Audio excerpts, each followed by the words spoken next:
আসসালামু আলাইকুম ওয়া রাহমাতুল্লাহ। সম্মানিত দর্শক এবং শ্রোতা মণ্ডলী,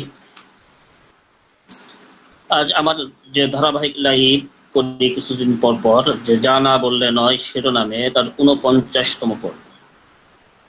শিরোনামে দেখতে পাচ্ছেন যে ছোটদের জন্য বড়দের ভুল ধরা, এটা কি নিষিদ্ধ নাকি এটা ইসলামের সৌন্দর্য ও মহত্ব, এটা নিয়ে কিছু আলোচনা। এই প্রসঙ্গটা এই জন্য সামনে আনলাম, এটা অনেকটা বিপজ্জনক একটা প্রসঙ্গ। এই প্রসঙ্গে আলোচনা করার পরে হয়তো আমাকে কেউ গুমরাহ ফতোয়া দিতে পারেন, পথভ্রষ্ট বলতে পারেন, নানান রকম কথা বলতে পারেন। যেমন সম্প্রতি একজন শায়েখ, তার বিরুদ্ধে আমি কিছু লিখেছি, যেটা আমার ফেসবুক ওয়ালে এখনো বিদ্যমান। তিনি তার বক্তব্য আরো ৫-৭ বছর আগে থেকে আমি শুনে আসছি। তিনি তার একাধিক বক্তব্যে জিহাদের বিরুদ্ধে কথা বলেছেন, আফগান তালেবানদের বিরুদ্ধে কথা বলেছেন, আল কায়দার বিরুদ্ধে কথা বলেছেন। তিনি এতদূর পর্যন্ত বলেছেন যে এরা ইসলামের কোথায় কি করছে। আফগানিস্তানে তালেবানরা বিজয়ী হওয়ার আগের একটা বক্তব্য আমি শুনছি, এরা পৃথিবীর কোথায় ১ ইঞ্চি জায়গায় ইসলামী খেলাফত কায়েম করছে। এরা এক জায়গায় যে ফুটুস করে বোম মারবে আর আমেরিকা এসে অসংখ্য মুসলিমদেরকে শেষ করবে। এরা অরিজিনাল আমেরিকার এজেন্ট। এইভাবে আফগান তালেবানদের বিরুদ্ধে তিনি বিষেধাগার করছেন। আরো বিভিন্ন রকম বক্তব্য তার আফগান তালেবানদের বিরুদ্ধে আছে। আবার নফসের জিহাদ সব থেকে বড় জিহাদ, এই হাদিসটাকে যদি কোনো ব্যক্তি অনেক অনেক অনেক উপরে উঠান, তারপর হাদিসটা জয়ীফের উপরে উঠতে পারবে না। কোন কোন মুহাদ্দিসিনে কিরামের মতে তো মাউযু। আর এটাই তাদের কাছে আসল জিহাদ। খানকার মেহনত, আত্মশুদ্ধির যে মেহনত, এটা ফরজ, এটাকে আমরা অস্বীকার করি না। আত্মশুদ্ধি করা ফরজ। আল্লাহ রাব্বুল আলামিন নিজেই বলেছেন, কদ আফলাহা মান যাক্কাহা, যাদের আত্মশুদ্ধি হয়ে গেছে, অন্তরাত্মা পবিত্র হয়েছে, তারা সফল কাম হয়েছে। সুতরাং আমরা তো এর বিরোধিতা করি না, কোনো মুজাহিদিন কখনো এর বিরোধিতা করেন না। তাহলে খানকার যেনারা সুফি, আত্মশুদ্ধি, মুজাক্কি, আপনারা কেন মুজাহিদদের বিরোধিতা করেন? নাকি হাদিয়া তোহফা কমে যাওয়ার ভয় আপনাদের ভিতরে? কোনটা আমার বুঝিয়ে আসে না। এরপরে আমি ওই পোস্টটা দেওয়ার পরে বাংলাদেশের একজন উল্লেখযোগ্য ব্যক্তি এবং দারুল উলুম দেওবন্দ থেকে ফারেক একজন কাসেমি, তিনি আমাকে ফোন দিয়ে বলতেছেন যে এতগুলো হযরতের শায়েখ, অসংখ্য বড় বড় আলেমের মুরব্বী, তুমি তার বিরুদ্ধে কলম ধরছো, তোমাকে এত বড় সাহস কে দিল? সে কোথায় আর তুমি কোথায়?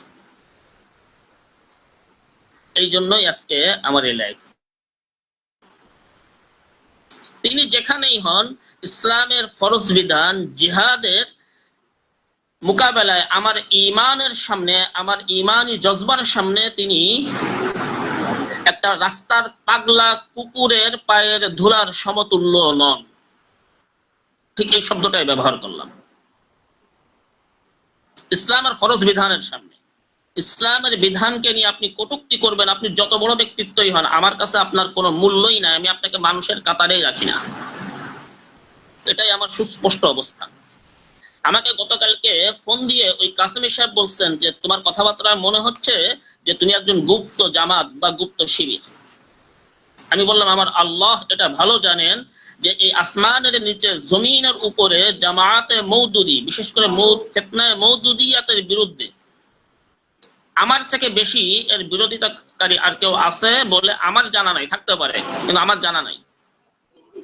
তিনি আমাকে গুপ্ত মওদুদিয়াতের ভিতরে ঢুকাই দিলেন। খুবই কষ্ট পাইছি। যাই হোক, মুরব্বী মানুষ, আমি বেয়াদবি করিনি, আর এই জন্য তার সঙ্গে বেয়াদবি করব না। এই জন্য আজকে নামটাও আমি বলতেছি। যেটাই হোক, আসলে কি ছোটরা বড়দের ভুল ধরতে পারবে না?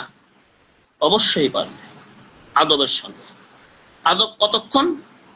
যতক্ষণ তিনি আদবের জায়গায় থাকবেন, সাধারণ পদস্থলে।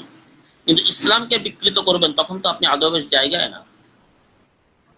যেমন উদাহরণস্বরূপ বলি, জনাব নজরুল ইসলাম কাসেমি সাহেব, তিনি যখন এরকম ভাবে জাল হাদিসের উপর একের পর এক বক্তব্য দিয়ে যাচ্ছেন, তখন মুফতি লুৎফর রহমান ফরাজি, মুফতি শামসুদ্দোহা আশরাফি, মুফতি রেজওয়ান রফিকি, এমনকি আমি নিজেও তার এই বিষয়গুলো নিয়ে 2-4টে লেখা লিখছে।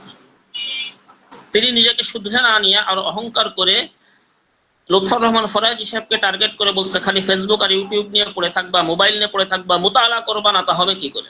অতবার ওনার যে হাদিসগুলো সেগুলোকে আমি তাহকিক করে দেখছি অধিকাংশই মাউযু। এমনকি উনি আল্লাহ পাকের পক্ষ থেকে আরবিতে কথা বানায় বানায় বলেন, নবী মুহাম্মদুর রাসূলুল্লাহর পক্ষ থেকে কথা বানায় বানায় বলেন, জিবরাইল আলাইহিস সালামের পক্ষ থেকে কথা বানায় বানায় বলেন। এই বিষয়টা উল্লেখ করার পরে গতকালকে কাসেমি আমাকে বলতেছেন যে তার বয়ানে অসংখ্য লোক হিদায়াত হচ্ছে, 2-1টা মাউযু যদি তার বয়ানে চলে আসে তার সমস্যা কোথায়? ওই কাসেমি আমাকে ঠিক এই শব্দটা বলছে। তখন আমি তাকে বললাম যে দেখেন ভাইজান,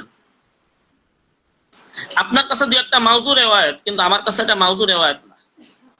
আমার কাছে এটা হলো আল্লাহ রাসূল সাল্লাল্লাহু আলাইহি ওয়াসাল্লামের নামে মিথ্যা অপবাদ দেওয়া।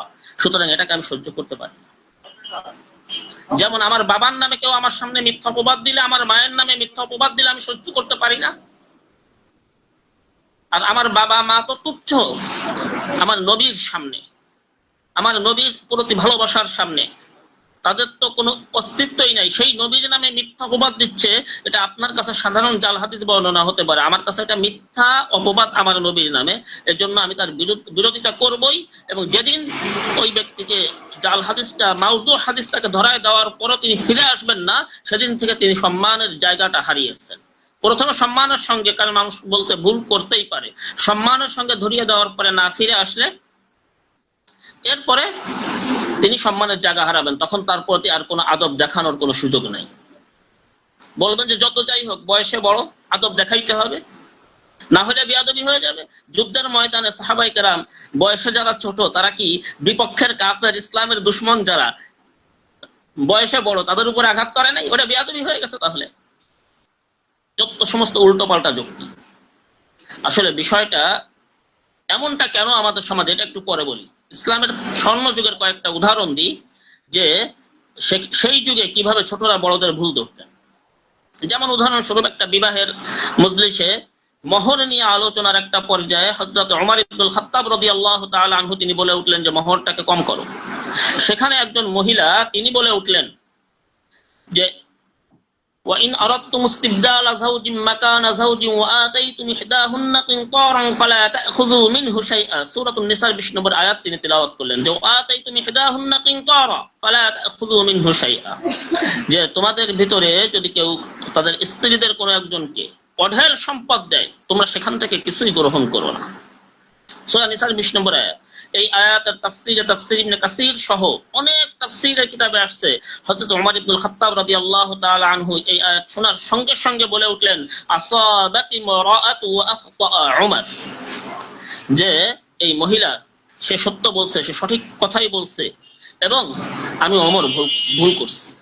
কারণ মোহর বেশি বাঁধা ইসলামে নিষেধ না, বরঞ্চ কম বাধায় উৎসাহ দেওয়া হয়েছে, কম নির্ধারণে উৎসাহ দেওয়া হয়েছে, কিন্তু বেশি নির্ধারণ করা এটা ইসলামে নিষেধ না।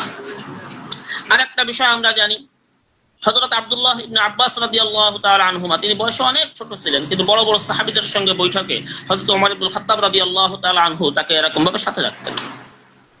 একবার কিছু সাহাবী যারা নতুন এরকম ভাবে আপত্তি তুললেন, তাদের দ্বীনের গভীর জ্ঞান না থাকার কারণে, নতুন মুসলিম। আপত্তি তোলার পরে হযরত ওমর ইবনুল খাত্তাব রাদিয়াল্লাহু তাআলা আনহু তাদেরকে উদ্দেশ্য করে বললেন যে আমি ইবনে আব্বাসকে এই জন্য কাছে রাখি যে অনেক প্রবীণ সাহাবীদের থেকেও সে কোরআনের জ্ঞান ভালো রাখে। এরপরে তাকে জিজ্ঞাসা করলেন সূরাতুন নাসর সম্পর্কে, যে এই সূরা সম্পর্কে তোমার মন্তব্য কি?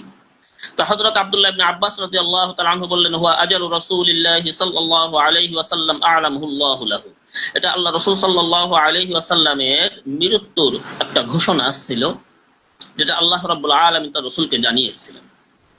বুখারী শরীফের হাদিস। জবাবে হযরত ওমর ইবনুল খাত্তাব রাদিয়াল্লাহু তাআলা আনহু বললেন মা আ'লামু মিনহা ইল্লা মা তাকুল, তুমি যা বললে আমিও এর থেকে এটাই বুঝছি, এর বাইরে আর কিছু না। তার বড় বড় সাহাবীদের মজলিসে এরকম ভাবে তিনি বসতেন। হযরত ওমর ইবনুল খাত্তাব রাদিয়াল্লাহু তাআলা আনহু 3 তালাকের ফতোয়া নিয়ে একবার এরকম ভাবে সমস্যা হলো, সেখানে একজন জুনিয়র সাহাবী তাকে ভুল ধরিয়ে দিলেন, তিনি সংশোধন করে নিলেন।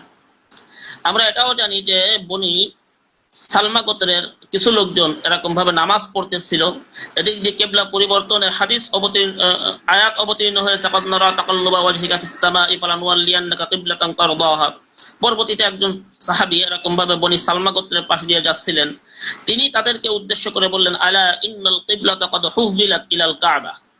বুখারী মুসলিমের হাদিস, যে কিবলা এরকম ভাবে বাইতুল মুকাদ্দাসের দিক থেকে ঘুরে বাইতুল্লাহর দিকে চলে গেছে। তারা নামাজের ভিতরে ঘুরে গিয়েছিলেন, সত্য সংবাদ পেয়েছেন, কে বলেছে এদিকে লক্ষ্য করেন নাই। এমনকি আল্লাহ রাসূল সাল্লাল্লাহু আলাইহি ওয়াসাল্লাম তার ইন্তেকালের আগে হযরত উসামা ইবনে যায়েদ রাদিয়াল্লাহু তাআলা আনহুমা মাত্র 18 বছর বয়স বা কোন কোন বর্ণনা 17 বছর বয়স, তাকে সেনাপতি নির্ধারণ করছিলেন জিহাদের জন্য। তার অধীনে হযরতে সিদ্দিক আকবর, ফারুক আজমের মতো জলিলুল কদর সাহাবীরা ছিলেন, আরো বড় বড় সাহাবায়ে কেরাম আজমাইন রাদিয়াল্লাহু তাআলা আনহুম ছিলেন। দুই একজন সাহাবী এরকম ভাবে তারা যখন আপত্তি করলেন, তখন সাল্লাল্লাহু আলাইহি ওয়াসাল্লাম তাদেরকে জবাবটা কি দিয়েছিলেন, যে তোমরা যারা উসামার নেতৃত্বে আপত্তি করতেছো, তার বাবার নেতৃত্ব নিয়ে তোমরা আপত্তি করেছো। তা ইসলামে বয়সে জুনিয়র হলে যে বড়দের নেতা হতে পারবে না, বয়সে জুনিয়র হলে যে বয়সের সিনিয়রকে ভুল ধরতে পারবে না, এমন কোন বিধান ইসলামী শরীয়তে আমার জানা মতে নাই। হ্যাঁ, আদবের সঙ্গে ধরতে হবে, বেয়াদবি করে ধরবে না কতক্ষণ, যতক্ষণ তিনি আদবের জায়গায় থাকবে।